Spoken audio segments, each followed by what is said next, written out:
den 13. december 2020 gik vi over til en ny køreplan her på jernbanen. Og her over weekenden, der fandt flere begivenheder sted. Altså rigtig mange. Jeg vil i den her video så vidt muligt prøve at forsøge at komme igennem alle de ting, der fandt sted. Vi starter i Roskilde, hvor vi natten til den 12. december sagde farvel til DSB mellem Roskilde og Køge på Lille Syd. Fremover er det så lokaltog, som vil køre hele vejen mellem Roskilde og Faxe Ladeplads.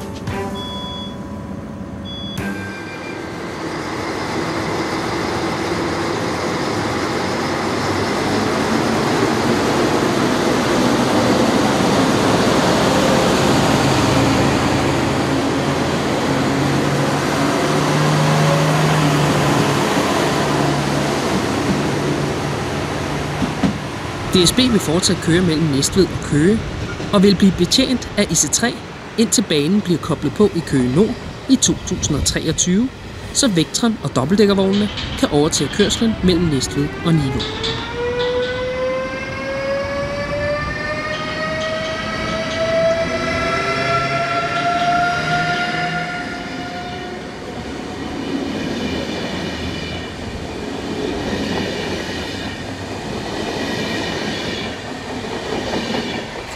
Samme dag, altså den 11. december, kørte DSB's Litra EA også sin officielle sidste tur i ordinær drift med passagerer.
Den sidste tur gik fra Ringsted til Østerport, uden nogen form for afskedsceremoni.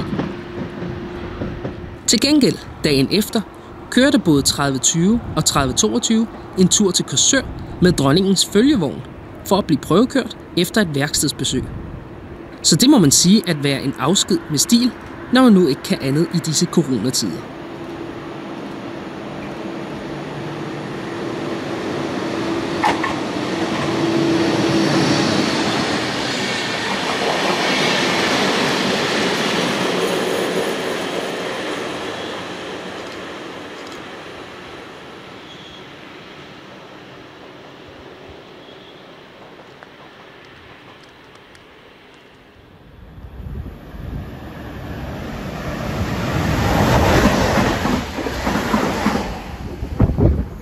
I Aalborg kunne den nye jernbane ud til lufthavnen åbnes. Der var planlagt at køre et rødt IC3-togsæt med flagudsmykning til indvielsen. Men det blev aflyst på grund af coronarestriktionerne i Aalborg Kommune.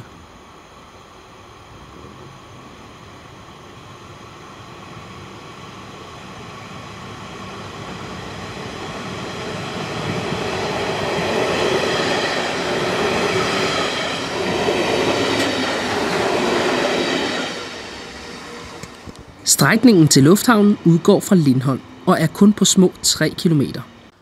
Og i første omgang vil Aalborg Lufthavn kun blive betjent med 1 tog i timen.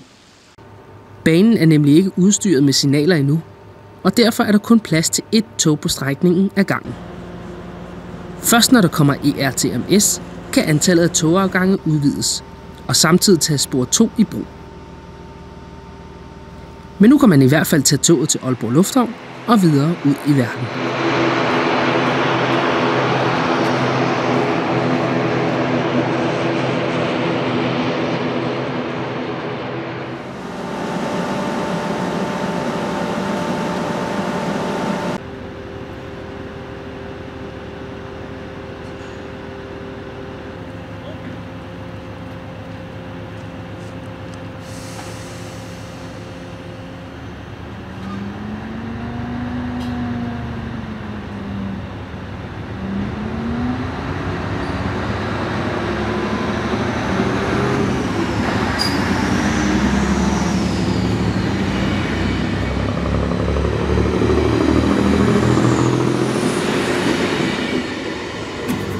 Udover Aalborg Lufthavn blev der også åbnet yderligere 2 nye stationer ved køreplansskiftet.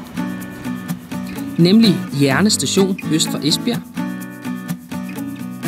og Vinge Station på S-banen mellem Frederikssund og Ølstykke. Indvielsen af både Aalborg Lufthavn og Jerne Station foregik virtuelt på transportminister Benny Engelbrechts Facebook-side.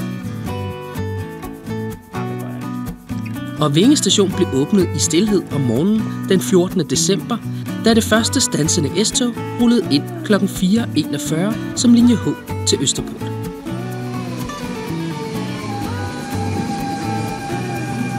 Vinge Station ligger tæt på det samme sted, som Oppe Sundby Trinbræt lå engang, før den blev nedlagt under anlæggelsen af S-banen til Frederikssund i 1989. På strækningen mellem Langå og Struer har DSB valgt at fjerne de 2 daglige afgange, der var tilbage på strækningen, og i stedet lade dem køre af Arriva.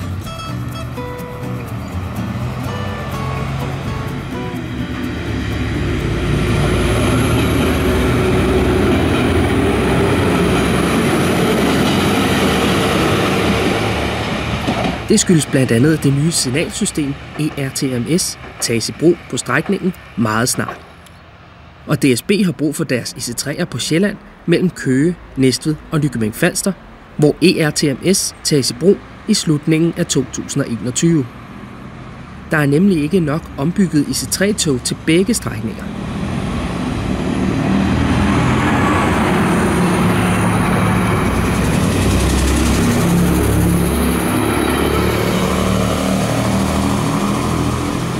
Men måske kommer DSB tilbage hertil en gang, når alle IC3-tog er blevet ombygget.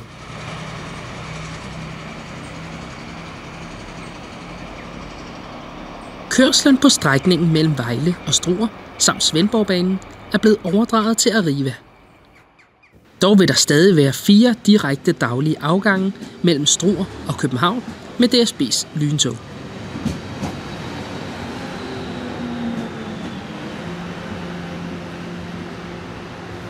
På Svendborgbanen er det helt slut med DSB-tog. Så sent om aftenen den 12. december ankom det sidste DSB-tog fra Svendborg til Odense med passagerer.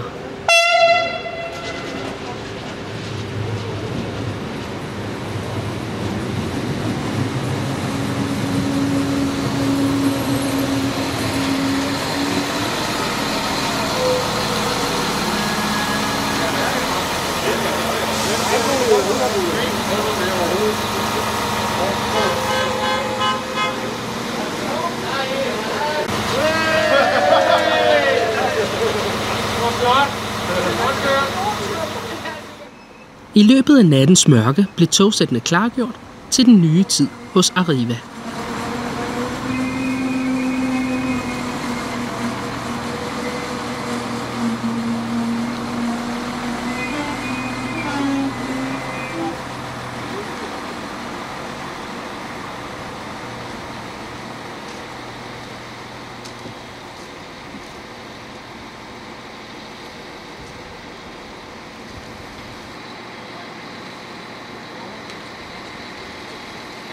Ved overdragelsen til Arriva fulgte alle DSB's 20 styks Desiro-togsæt med.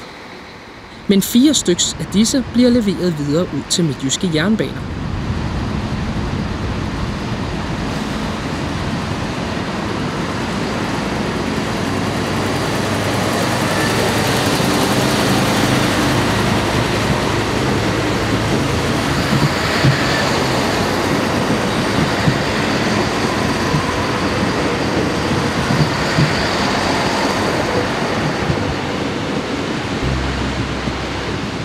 For ud over strækningen Vemb-Lemvig-Thyborøn, også kaldet VLTJ, så skal Midtjyske Jernbaner nu også til at køre mellem Skjern og Holstebro.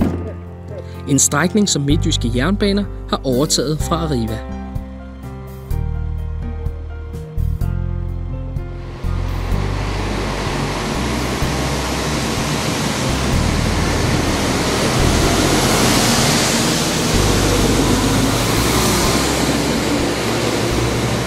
Arrivas Desiro-togsæt vil fremover blive vedligeholdt i Struer, da Arriva ikke ønskede at overtage værkstedet i Fredericia.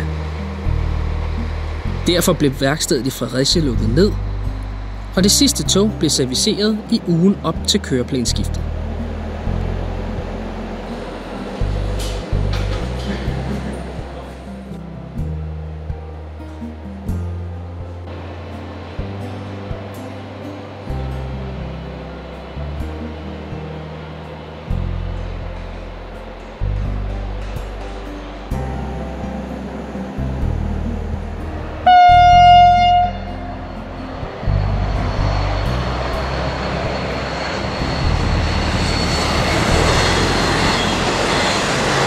Også DSB's vognværksted i Fredericia lukkes ned. Her er godsvogne blevet vedligeholdt, selvom DSB ikke har kørt med gods i mange år. Men der har alligevel været en del at lave på værkstedet. Blandt andet for andre godsselskaber, som nu fremover vil blive vedligeholdt hos dem selv eller via et mobilt team. Da køreplanen K21 trådte i kraft med alle disse ændringer, blev der ikke markeret så meget, som man normalt ville gøre.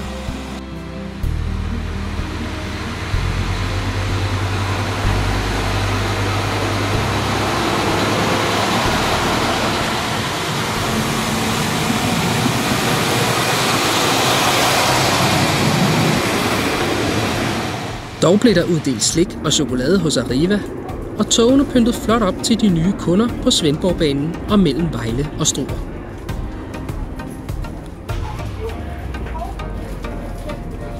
Ellers så er det jo ikke meget indvielse, der er sket hen over weekenden, på grund af de strenge coronarestriktioner og forsamlingsforbud.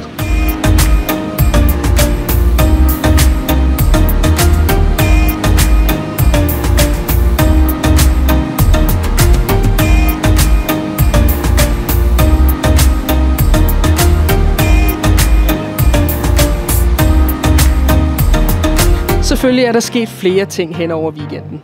Blandt andet så har S-togene fået en helt ny køreplan. Og DSB har indført et nyt lyntogsystem, som kun standser i Odense mellem København og Aarhus. Og så kunne jeg ellers godt tænke mig at høre jeres meninger om den nye køreplan. Ellers så vil jeg sige mange tak, fordi I så med i den her video. Se gerne flere af mine andre videoer her på min YouTube-kanal. Mit navn er Kenny Kardiavasa. Hej.